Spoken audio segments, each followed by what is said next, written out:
Bonjour à tous, bienvenue dans cette nouvelle édition instructive, informative et divertissante sur Diaspora TV Suisse. Je suis Agnès Parat, votre présentatrice. Voici des nouvelles de l'actualité en Suisse et dans nos communautés. Ce sont les titres de cette édition. Flash sur le résultat des votations du 9 février. L'initiative populaire pour un logement plus abordable a été rejetée, tandis que la loi pour inclure la discrimination fondée sur l'orientation sexuelle, telle que l'homophobie, a été acceptée. L'UDC veut mettre fin à l'accord avec l'Union européenne sur la libre circulation des personnes. Connaître la Suisse, premier épisode. Votre plateforme numérique d'information sur la Suisse. Manifestations culturelles et concerts prévus ce mois-ci en Suisse.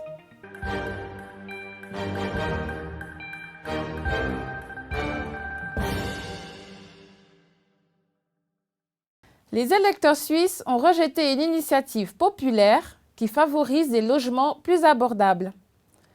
Les résultats finaux montrent que 57,1% de la population a voté non, contre 42,9% de oui. Le taux de participation au scrutin était de 41,7%.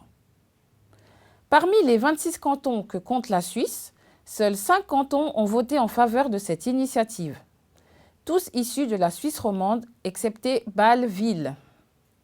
L'initiative a néanmoins obtenu plus de 60% de soutien à Genève et à Bâle-Ville, où la problématique du logement abordable est davantage une préoccupation. Sur la question de l'orientation sexuelle, 63,1% des électeurs se sont prononcés en faveur de l'extension de la législation actuelle contre le racisme pour rendre illégale la discrimination contre les personnes en fonction de leur orientation sexuelle. Plusieurs autres questions ont été votées au niveau cantonal, mais le canton d'Argovie a fait la une des journaux en acceptant des règles plus strictes pour l'obtention de la nationalité suisse. En vertu de la nouvelle législation, les anciens bénéficiaires de l'aide sociale doivent attendre 10 ans après le dernier soutien financier de l'État pour déposer une demande de naturalisation. Des exceptions sont prévues pour les cas particuliers comme une maladie, un handicap ou un réel besoin financier. L'initiative, qui sera soumise au vote des citoyens le 17 mars prochain, vise à freiner la migration en provenance de l'Union européenne vers la Suisse. Dans le cadre de cette initiative, la Suisse fixerait ses propres quotas en matière d'immigration.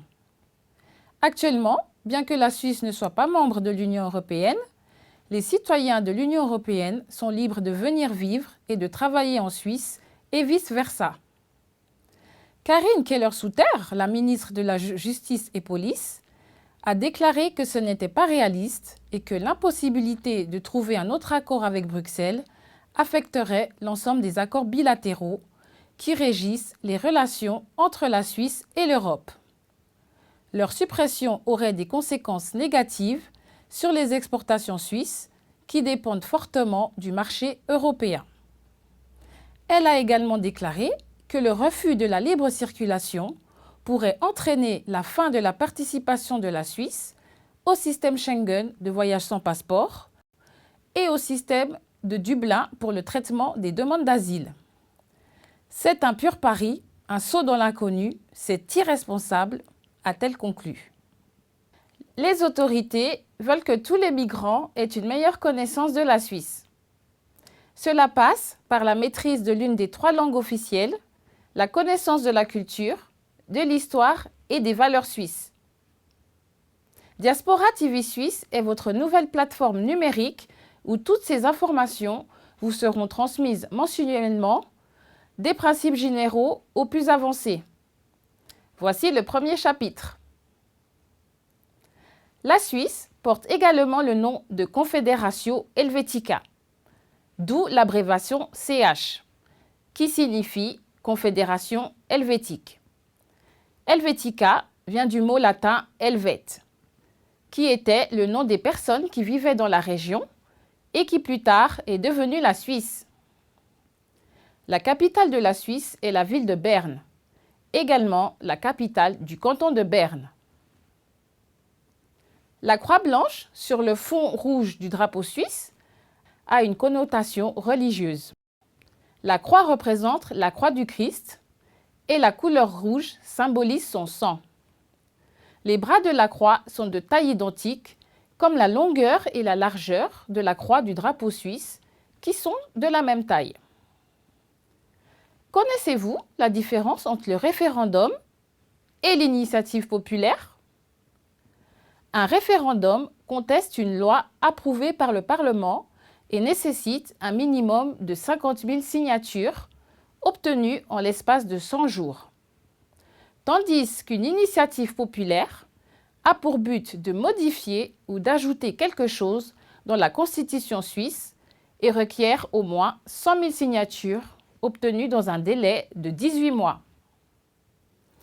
Place maintenant à l'agenda culturel des manifestations en Suisse. La star du R&B de l'Afrique de l'Est, Diamond Platnumz, se produira à Zurich dans le cadre de sa tournée européenne 2020. Diamond Platnumz est bien connu pour ses mélodies douces et suaves et ses danses sexy.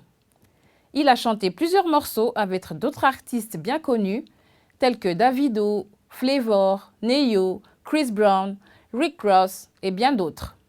Yo, what up, Zurich, Switzerland? This is Platinum Diamond. Just want to tell you that on the 6th of March, I'll be performing live with my band in Zurich, Switzerland. So tell everybody to get the ticket and I'll see you there. Holla at you. L'association Enfance pour tous vous invite à son repas de soutien qui aura lieu le samedi 21 mars 2020 dès 16 h à la salle Verkhof à Fribourg. Les dons et contributions seront envoyés en République démocratique du Congo. Au programme, défilé de mode, exposition, tombola et musique. L'entrée est gratuite, le repas coûte 10 francs en faveur des enfants et adultes du Congo qui vivent avec un handicap. Venez nombreux! C'était le journal de la rédaction. Merci de votre fidélité. Je suis Agnès Parat, au plaisir de vous retrouver le mois prochain pour une nouvelle édition.